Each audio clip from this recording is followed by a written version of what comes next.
For the first time this year, the New York Mets have lost back-to-back games as Juan Soto struggles really were a big talking point to close out this series in Minnesota. Some blown chances, some bad fundies, and the series streak is over.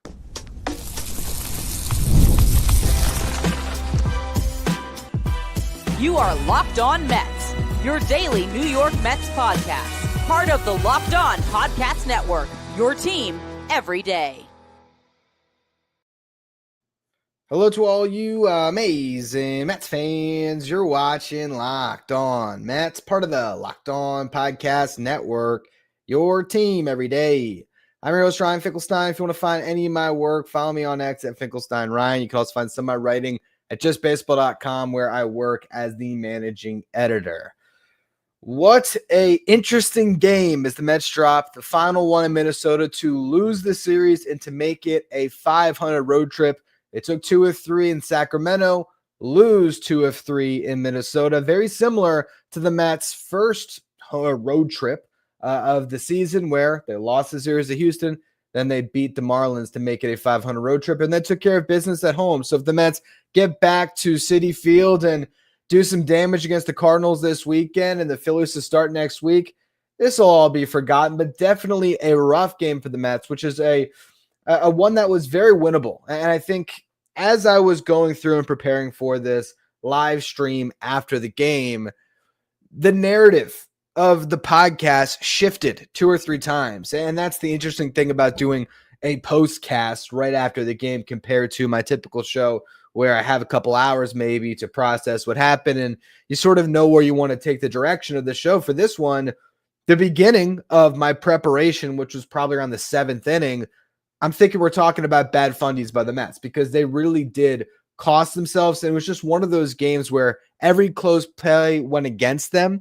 Every tag was just a little bit late, or for the Mets, they were tagged just before they scored. We saw that in the first inning, or actually the second inning.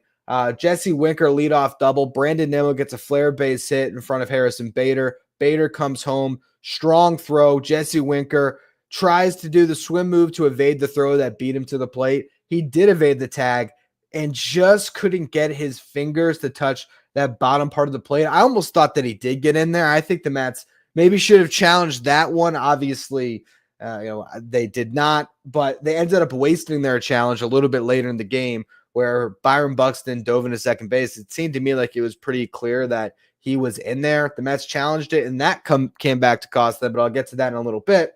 Again, it was just one of those games, though, where everything sort of went against the Mets, and they also blew some opportunities, both offensively and just some bad fundamentals, not covering bases properly. A lot went wrong. Again, first inning, that was the first missed opportunity for the Mets.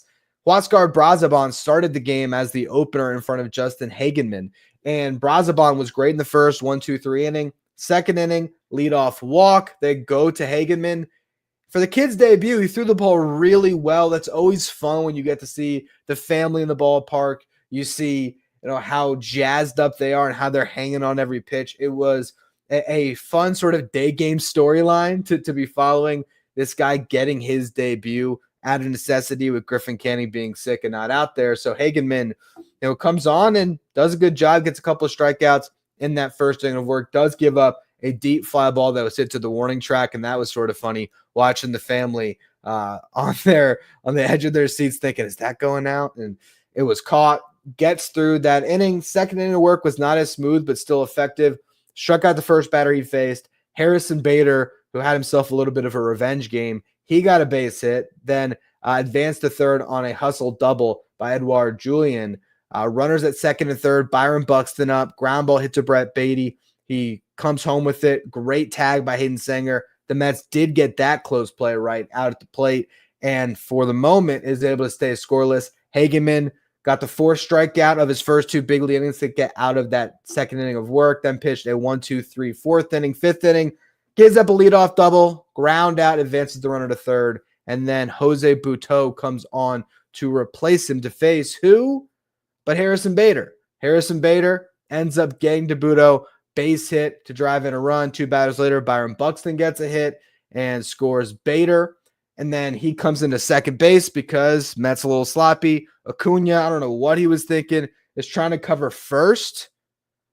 The guy gets a base hit and the throw's coming to the plate. And you got Alonso as the cutoff man. Lindor is lining up the center fielder's throw. And Acuna is over at first base. And Buxton just able to grab an extra one. Didn't matter. Budo got out of that one and then nearly had a scoreless sixth. Here was another crazy play.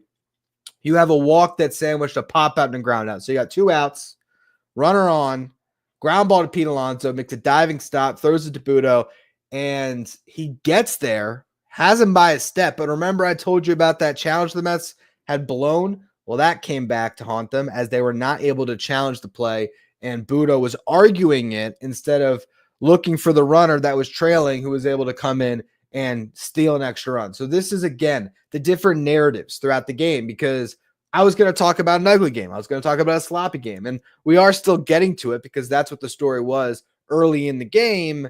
But then it shifted because offensively the Mets were lost for the first large portion of the game. Wasted opportunities. Jesse Winker, that play at the plate. 4th inning, Pete Alonso gets a base hit. Brandon Nimmo draws a walk. Luis Angel Acuna strikes out to strand both of them. 5th inning, the Mets load the bases for Juan Soto. Tyrone Taylor with a single. Brett Beatty had a good day. He had 2 hits, one of them there. Francisco Lindor gets drilled in the elbow. Soto comes up. They're going to pitch to you as the base is loaded. And hits into an unassisted double play. Infield drawn in. Hard hit grounder to the second baseman, Julian. Lindor does the best he can to give Soto time to get down the line, the best he can. But eventually, Julian was able to get the tag and then race to the bag and beat Soto by half a step. And you can't get a run in that situation. Bases loaded, 1 out. Your best hitter, or your supposed best hitter up, because right now, Pete Alonso has been the best hitter on the Mets. And that's just not going to continue. He's going to get it going. But Juan Soto struggles a big part of this game, and that was not the last of them. After all of that, Ryan Stanek, solid 7th inning. Mets lineup comes alive in the 8th. Lindor leadoff single. Soto strikes out. Pete Alonso comes through with the double to drive in Lindor. Winker makes it back-to-back doubles to drive in Alonso. And then Luis Angel Acuna comes through in the clutch, gets a base hit to tie the game, steals second base on the first pitch after that to give Tyrone Taylor an opportunity to give the Mets a late lead. And who ends up there? Harrison Bader catches a low line drive, lays out, makes the play, but it's a new ball game, 3-3. And in the late innings, the Mets just come up short. So you see the evolving storylines, bad fundies, but then incredible rally to turn into a ball game. What happened in the final couple of innings? I will get to that in just a minute. First, though, the Mets are coming back home, and if you want to get to the ballpark, you got to use Game Time. Today's episode is brought to you by Game Time. Game Time is the place to go for last-minute tickets. They have their all-in pricing and the lowest price guarantee, and the tickets drop as game time gets closer. So for me, if I'm going to the game, I wait till I get to the ballpark. I wait till I'm about to walk in. Sometimes I might not even have my tickets. I'm going through the security line, but I'll get my tickets with Game Time, and it's always the best possible deal. You can view your seat before you buy, so know exactly what to expect when you arrive. You can buy tickets in a matter of seconds. 2 taps, you're all set. You're ready to go. You're in the game. Take the guesswork out of buying tickets with Game Time. Download the Game Time app, create an account. Use the code LOCKEDONMLB for $20 off your first purchase. Terms apply. Again, create an account. Redeem the code LOCKEDONMLB for $20 off. That's code LOCKED, LOCKEDONMLB for $20 off. Download Game Time today. Last minute tickets, lowest price guaranteed. So the New York Mets tie the game late. And all of a sudden, we got a fresh ball game, 3-3. How is it going to end? AJ Minter goes out there in the bottom of the 8th trying to hold up after the Mets were able to tie it. He does exactly that, strikes out the first 2 batters that he faced, then gets a pop-up to make it a clean 1-2-3 frame. 9th inning, the Mets have a tough draw. Twins closer, Joan Duran. And it was another chance for Juan Soto. Brett Beatty overmatched, strikes out. Luis Torrens grounds out. But for Francisco Lindor, he draws a walk to give Soto an opportunity. And again, I did an entire show about this today, about the protection article. And so I don't want this to come off as any criticism of what Juan Soto said in the article, because in the article, all the comments or the comment about how he's getting pitched differently compared to when Aaron Judge protected him, when you look at the entire scope of his season, that is an accurate depiction of what is going on. And I don't think there's anything wrong with answering a question honestly, and I don't think it was a slight to his teammates. He talked about playing offense as a team and attacking pitchers collectively. So I don't think there's any story about him as a bad teammate or that he's pining for the Yankees.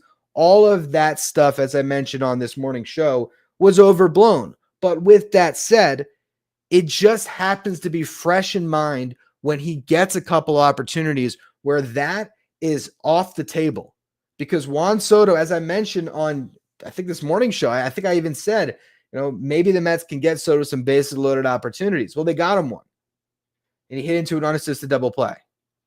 He comes up in the ninth inning and gets a great pitcher, don't get me wrong. Duran is as tough as it gets. But Lindor gave you an opportunity to walk, and because of Pete Alonso and how good he has been this year, I guarantee you this, the Twins wanted no part of the man that was standing on deck. And so what did they do? They came after Juan Soto.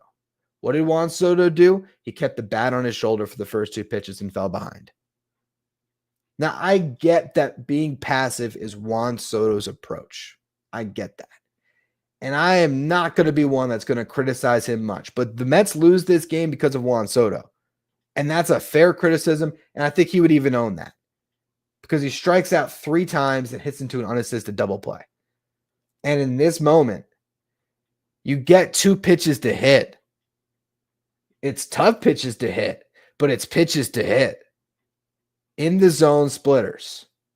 Then he does look at a splitter that's just outside of the zone because Duran is great. And when he has him up 0-2, he's not going to give him a pitch to hit right away. So yeah, it's a good take to get to 1-2. And then he thought that Duran was going to come after him. And now Duran is sitting in that advantageous spot, 1-2 count. He doesn't have to come after him. So he throws him a nasty knuckle curve. It's a really tough pitch. And ultimately, Duran executed outstandingly well. But Juan Soto put himself in a bad spot because he was too passive in that situation. He didn't realize the protection he did have behind him. That they wanted him in that spot, even though for a majority of this season, teams are going to still take their chances with Pete, but not in that opportunity there. 9th inning, tie game, Lindor on first.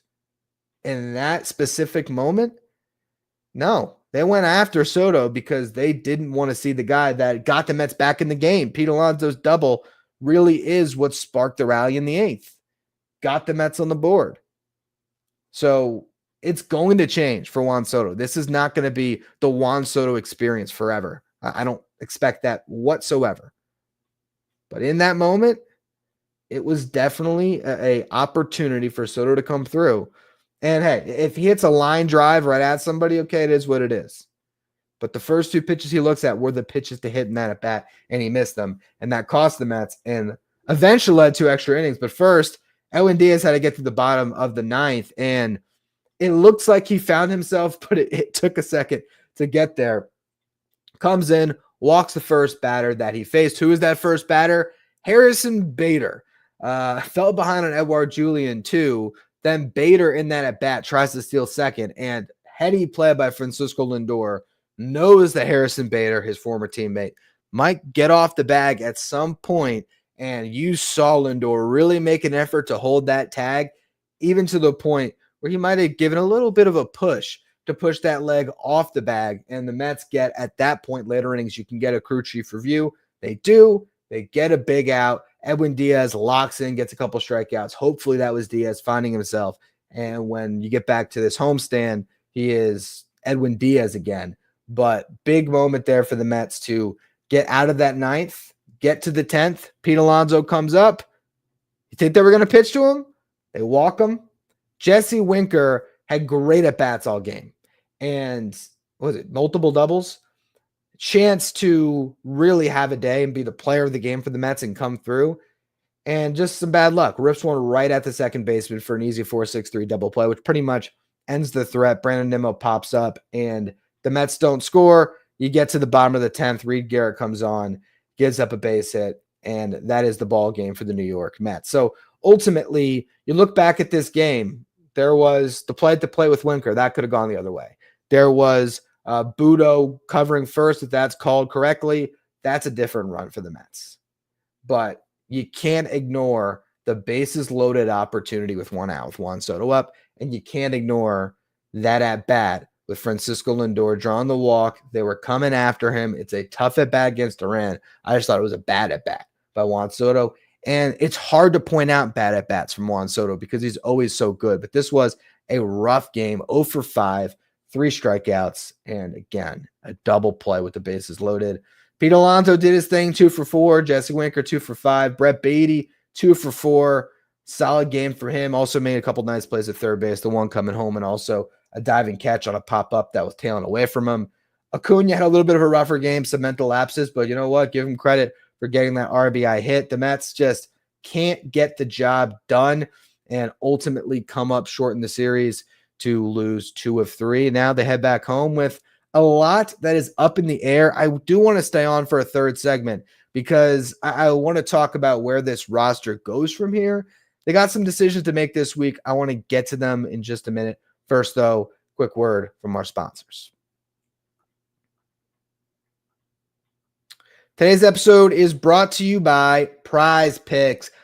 Basketball and hockey playoffs are heating up. There's no better way to turn your sports knowledge into real rewards than with Prize Picks, the easiest and most exciting way to play daily fantasy. With Prize Picks, you simply pick more or less on at least 2 player projections, and you are in. You can even combine players across sports, basketball, hockey, baseball, and more for your chance to win up to 2,000 times your cash. Today, blame me for Juan Soto's performance. I had him in my Prize Picks lineup. I had his fantasy score of 7.5. I know he didn't do anything in this game to score fantasy points, but I also made it a flex play. So if you want a power play, you can have to have every part of your lineup come through for you to win. But in this case, I had Soto in there in a flex play. Also, I have Zach Levine's threes, 3.5. I took more, and Tyler Hero's threes, 1.5. So you can go across sports.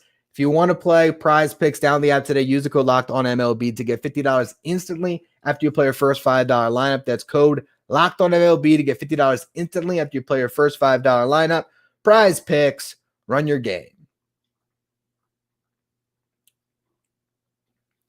So the question for the New York Mets now as they return home to face the Cardinals, how does their pitching come together for this upcoming series? Because they had to exhaust a lot of options in this game. And in this series, Tyler McGill didn't go particularly deep. Neither did Clay Holmes. So you have a bullpen that's a little bit taxed.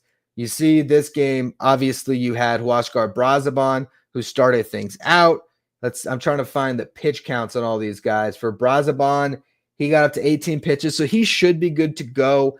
Maybe not tomorrow, but Friday. Budo, 43 pitches, so he's burned for a couple days. Stanek, 21 pitches.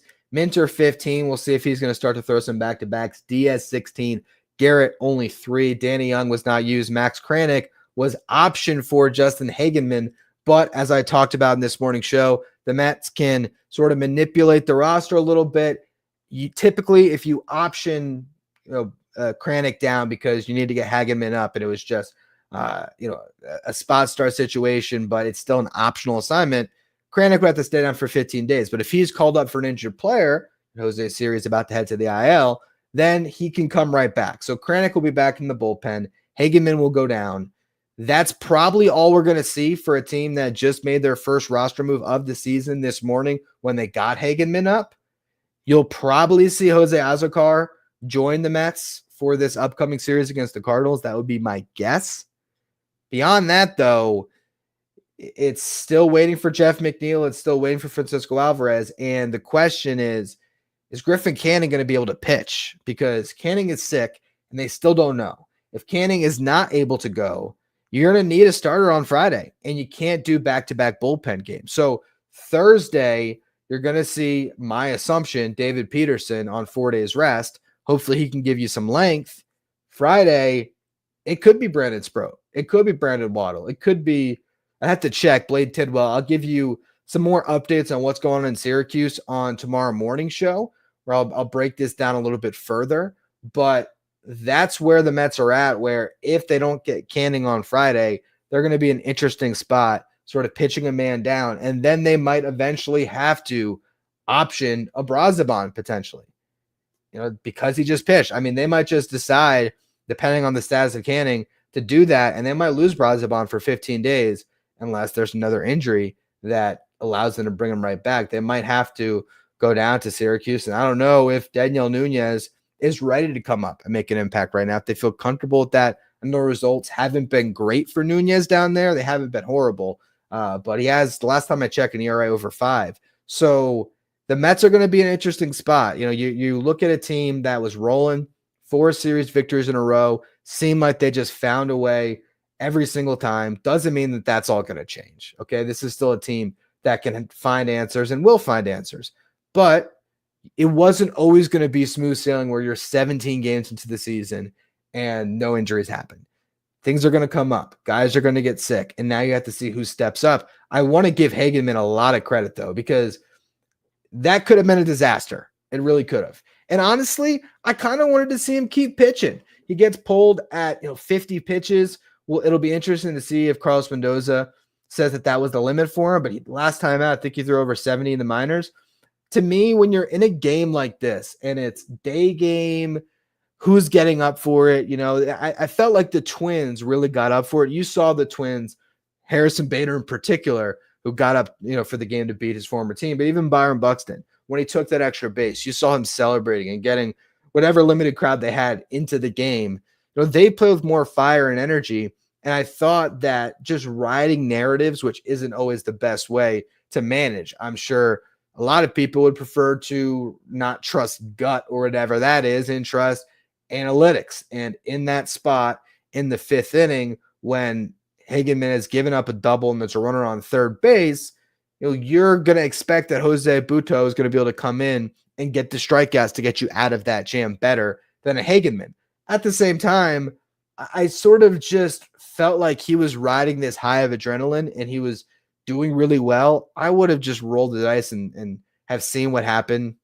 Hindsight's 2020. It doesn't work out. 2 runs come home that inning, but that was just another moment in the game. And I just wanted to take a second also to just credit Hagenman for coming up in a tough spot, getting 10 outs. I said on the show this morning, if you got 9 outs for Hagenman, that's a success. They got 10. And he looked good in the process. I don't think, okay, let's see Hagenman in this rotation, but it does it does make me feel a little more confident that if you need 4 spot starts this season of Hagenman, because he's on the 40, he's optionable, which means the Mets can call him up and send him down 5 different times this year.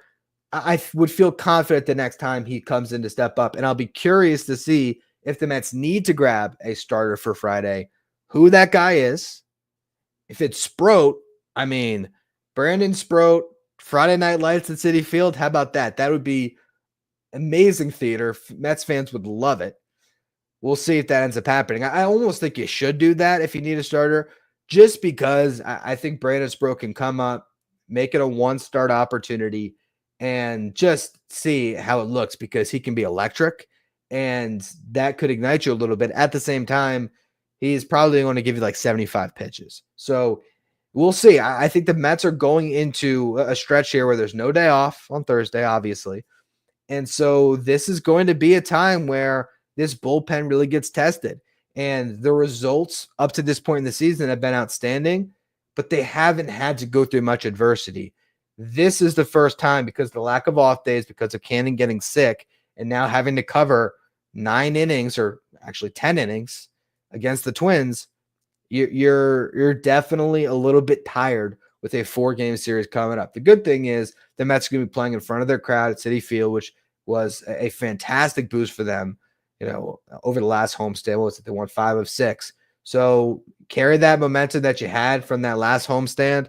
And if the crowd's into it, which I'm sure they will be, get right back onto your winning ways against St. Louis and hopefully win that series. If you take 3 or 4, well, then you're going to be sitting in a good spot for what's going to be the first really big, exciting head-to-head that we've gotten all season, which is going to come to open up next week when the Mets will take on the Phillies at Citi Field. So a fun slate ahead, frustrating loss on Wednesday, but the Mets will shake it off on tomorrow's show. Tomorrow's show, I will be talking about a Jeff McNeil experiment in center field. We're potentially going to see that. He's going to try that in rehab. Good news on Francisco Alvarez. Seems like he is going to be good to go to continue his rehab assignment after getting hit in the hand. So I'll talk about those guys as rehab. I'll preview Mets Cardinals, touch on some minor league stuff as well. Should be a fun show. So make sure you check that out. Thank you all who have tuned into today's live stream. Remember, there is always going to be a live stream on the Locked On Mets YouTube channel after a game.